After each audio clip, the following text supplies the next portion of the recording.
Hey there, Ecloid here. Welcome back to Just Another Fantasy. This time round, we'll be taking a trip to another one of the original worlds in my universe.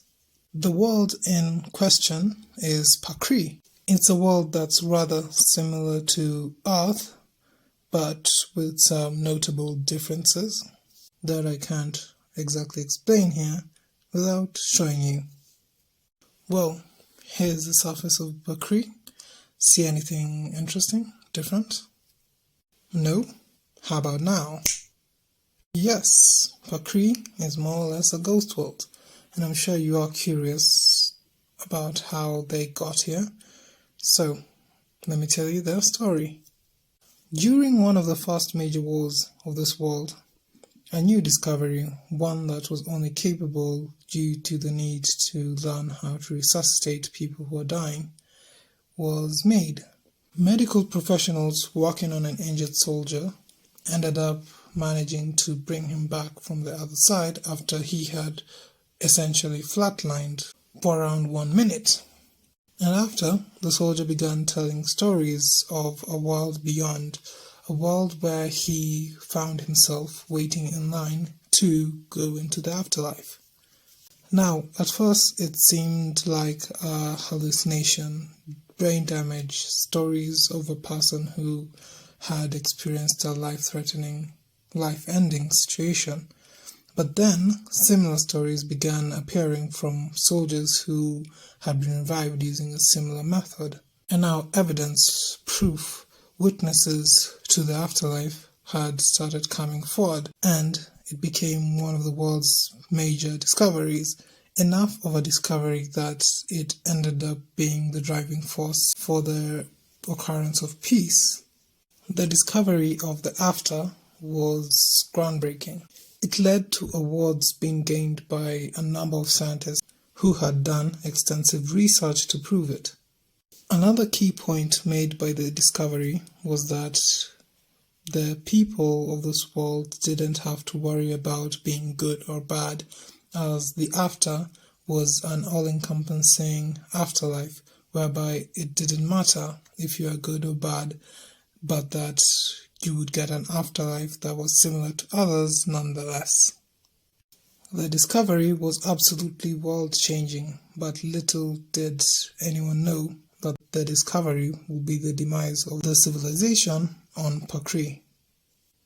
At first, a number of people were skeptical of this discovery, as it was only made during the war, and thus various groups began trials to attempt to replicate the discovery of these researchers, to attempt to get proof of the after.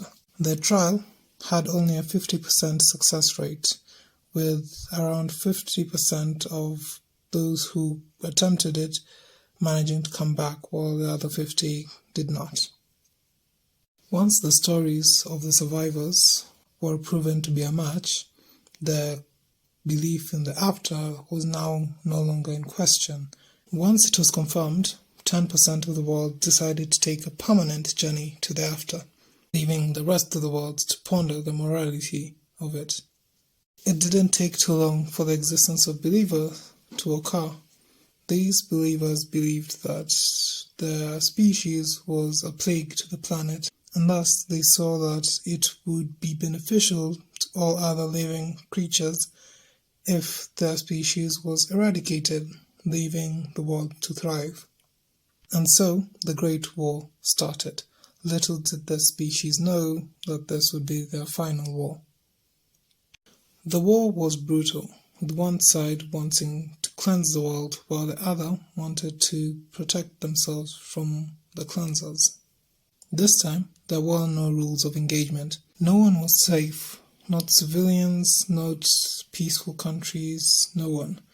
The whole point was to eradicate their species to protect the world, and thus the believers were quite thorough with their cleansing.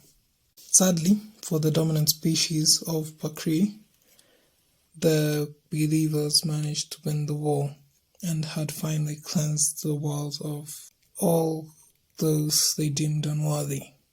At this point, all that surrounded the victors was desolation and destruction. but it did not bother them as they believed that they had saved the world and that everything would repair itself once they were gone.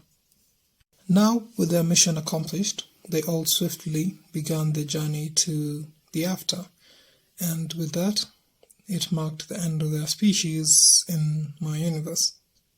Although that wasn't the end of their story. So, a side note, all worlds in my universe operate on a closed system of sorts, whereby each one of these worlds has their own unique afterlife, meaning it is governed by the rules of those inhabitants of that world, and thus it is partly driven by their beliefs, but also the rules of these afterlives can drastically vary and might not be predictable. With that said, here comes the twist. The after actually has a limit of the number of souls that it can hold.